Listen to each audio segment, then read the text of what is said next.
Now, speaking of making a living or professions, up next, let's talk about a profession that is becoming more and more popular among communication art graduates these days. Now, what is that? Let's go ask Todd in English Club.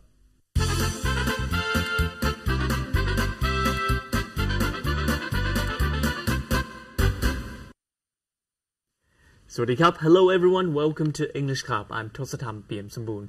For today's episode of English Club, we'll be talking about the news. So the news, it seems that it's so close to us and it's something that we look at every single day. I mean, when you wake up, you turn on the television, you watch the morning news. When you drive to work, you listen to the morning news. And even when you're having breakfast, you sometimes read the newspapers, and news are everywhere.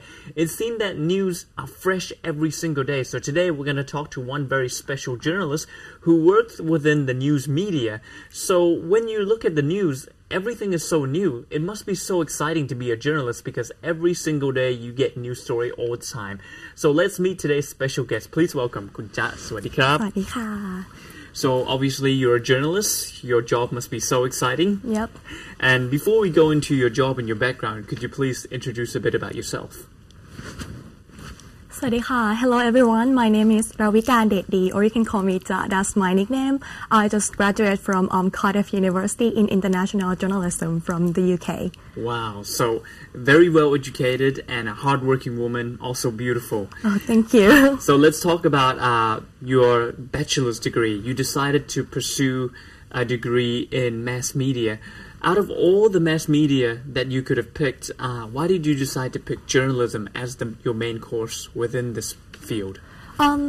First of all, because I think journalism is very interesting and very challenging. It's because being a journalist, you get a chance to enter in many places that you probably wouldn't have a chance to enter to that place if you are like ordinary people. Right. And also you get to know people from all various kind of fields.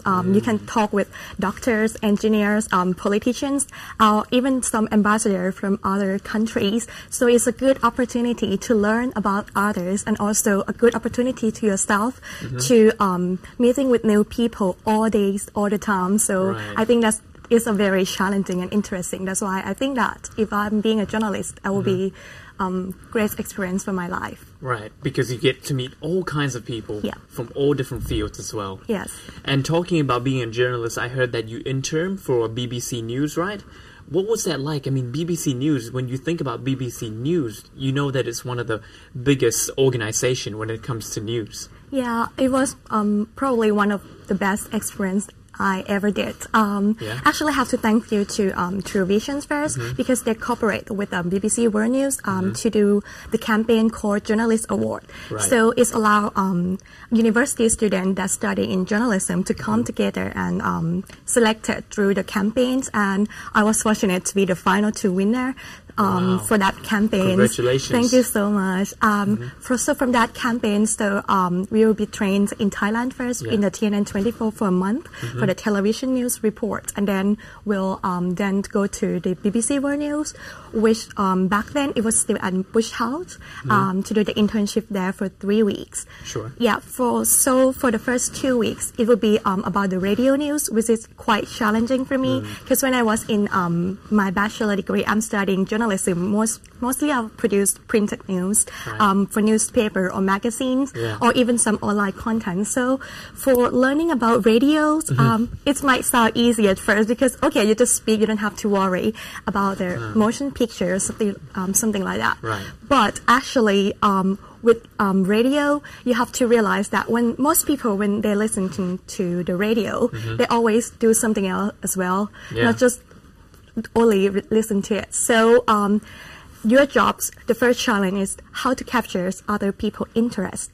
Right. And be able to understand what you are saying because they don't have motion pictures or other things to help they understand. Therefore, the language for the news is important. It has to be concise, easy to understand, and still present the important information to the other. So we were trained with that programs to write news in English. And for me, it was quite challenging because when I was in my bachelor degree, I mostly write news in Thai.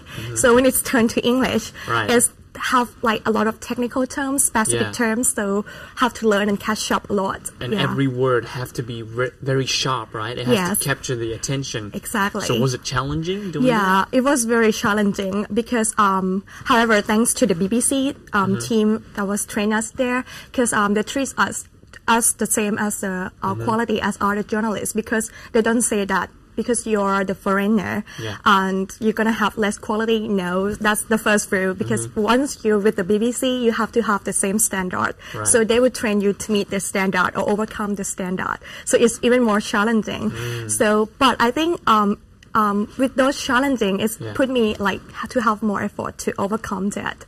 Yeah. Absolutely, I bet. Yeah. For the first 2 weeks we do the radio, and then for the last week we have a chance to do the television programs as well. Was it a big step doing radio and then all of a sudden doing television? Which one do you find is more difficult? I think with televisions, because with the televisions, besides trying to capture other people's interest with the language that we're going to write for the news, but also we have to be more prepared, because with the radio you can write a script and maybe have the script in front of you and then read it or talk about it, but then you still have the list or the information in front of your eyes. Right. Sometimes with the televisions you have to go live, or sometimes you have very limited, or sometimes the motion picture comes and you have to cooperate with the producers and you have to talk along or make sure that the photo or the pictures on the screen is match what you are saying. And it is more complicated, I would say, but it's even more challenging. Yeah, but you're doing great. I mean, in this interview, you're very smooth and going very flowing, very great as well. And now, talking about what you learned from BBC's, what did you learn that you used in Thai news? Because BBC is such a world-class organization. What did you learn from them that you are currently using for Thai news? I think what I learned best from the BBC, that the implants or the discipline that the journalists should have. First of all is the accuracy, because our jobs as a journalist has to present the facts, and therefore the accuracy of the facts is important. The BBC always says that you have to have at least 2 reliable sources before you present any news. Of course, you have to present the news fast, but the accuracy is much more important. Absolutely. Yes, and for the credibility as well, right? Yes. And also with working with big organizations, they have the reputations about the reliabilities, the credibilities about the news. So therefore, even if we come back to work for the Thai news organization, we have to keep that accuracy. Yes, exactly. Because sometimes some news, I'm not saying all of them, I'm not generalizing, I'm generalizing, not pointing the finger at some, but they like to boast the news, make the news seem heightened and make people fear. So in BBC, you learn to give the information rather than make people scared, right? And give the accuracy more. Right? Yeah, exactly. That's the first rule. And the second rule is you have to be very punctual. You have to be on time, especially for televisions or radio news, because everything's live. Yeah, everything is live or something. You have very limited time slot. If you have to finish it, you have to finish it. Like no others late or minutes. And be a journalist, you have to always be on time or maybe be earlier, and also have to keep updating, and you have to learn to sacrifice yourself, because sometimes the situation can happen anytime. So your working hours will be, like it depends on the situation. And sometimes when you work so hard, but then the situation suddenly change, you have to feel okay, we have to give up those piece of work and start on this one, because those one is not updated anymore. So it's give you to have more effort and more patience. So those are the things I learned I can apply for doing news in Thailand. Great. So you've graduated with a master's degree now, right? And you're a full-time journalist at the moment. Actually, I just graduated and I just got back for like a month. So currently I'm still applying for the full-time job, but I'm still taking a freelances as a journalist and also a journalist assistant. Right now I'm doing the freelance, cooperating with the French journalists who come to cover story in Thailand. Oh, that's great. And you've been on the field as well, right? Doing journalism. So let's talk about your field work and your experience being a journalist, because everyone is probably excited. Talking about being a journalist and going on the field to be a reporter, what was one of the most challenging and exciting experience you have ever faced in your time being a journalist? Just give us one situation, one scenario that you faced? I would say probably one of the first time I went out to the field when I was doing my intern with TNN24. There was a big protester. Then it was 2 or 3 years ago. In Thailand? In Thailand, so in the it was center a of protest. Bangkok. It was a protester, political protester. So back then, for me, it was so excited because first of all, I don't think that they would let the intern in, but they asked and would you like to go? And I said, well, yes. Most people would be scared, but you're yeah, excited. I feel excited. So because I don't know what's gonna happen yet, but you know, like I used to see it in the televisions, and I feel like, wow, this is cool to be reported surrounded by the protesters and things like that. So I decided to go. And the first thing that I have to learn is because the political issue in our country, they have size and they have colors and things.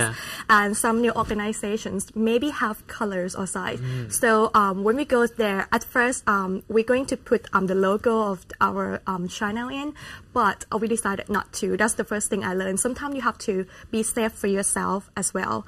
And also you have to have the press kit so that they know that you're the press, not come to harm them or things like that. And you have to do things, read and research about them first and make sure that you'll be safe and have information, have the targets and things like that. So it was exciting. So when I first got there, the first thing first is that we come with a big car and we couldn't get in, and we have to take the motorcycle. And it was the first time for me having those materials. And then I came with another reporter whom is working there, and so she went on another motorcycle and left me with the motorcycle by myself, and they went so fast and I got lost with them at first. So that was exciting because, oh my God, it's so many people there. So but eventually we managed to find. And then when you go to interview people, you have to be more taking care of your words when you're talking about this issue because it can be sensitive. It can offend them. Yeah. So I learned from my reporter that trained me, as well, because at first I used to watch in the television, and then if you ask like harsh or direct questions, it will give like more sense of the news. But actually when you really actually do the news, you have to be a little bit more softened, I think, because you never know what's going to happen, whatever you ask, and then you come back to attack you or something like that. So you have to be very careful. Absolutely. Well, we're almost out of time, but before you leave, I still have some questions.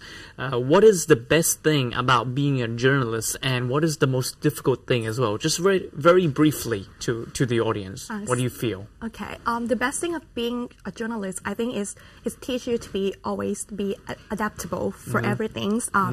Be very responsible for your jobs, and make sure that whatever happens, you will manage things to get it done in a quality work. And the most obstacle is that you have to, as I said earlier, that you have to sacrifice a lot of your times, and you have to be okay if you have to be with your work rather than hanging out with friends and things like that, or maybe get some less sleep or different hours sleep. But well, for those sacrifices, come back with some other benefits for both your life, and also you can contribute back to your country as well. Great. That sounds really great. And just before you leave, for all the people watching this TV program who want to be great journalists like you one day, they feel that being a journalist is so exciting. There's something new all the time. You're challenging all the time. It's better than an office job for them. What would you recommend them to be a great journalist one day? Well, if you would like to be a very, very good journalist, at first, just be confident. Don't worry about that. You might not have the skill on this. This is something that you can build up as long as you have the passions, and be patient enough to do the job, and you'll be a successful journalist in the future. Anyways, I have to thank you very much for being on our show. ขอบคุณมากๆนะครับคุณจ๊ะ Well, there you go, ladies and gentlemen. You just seen one of Thailand's great journalists who is a rising star, and hopefully we'll see her more and more on the TV, in the radio, or even in the newspaper. But that's all the time we have for today's English Club. See you next time. สวัสดีครับ Hey, there you go. As you can see, the English language can help you go a long way in your profession, especially with ASEAN just around the corner.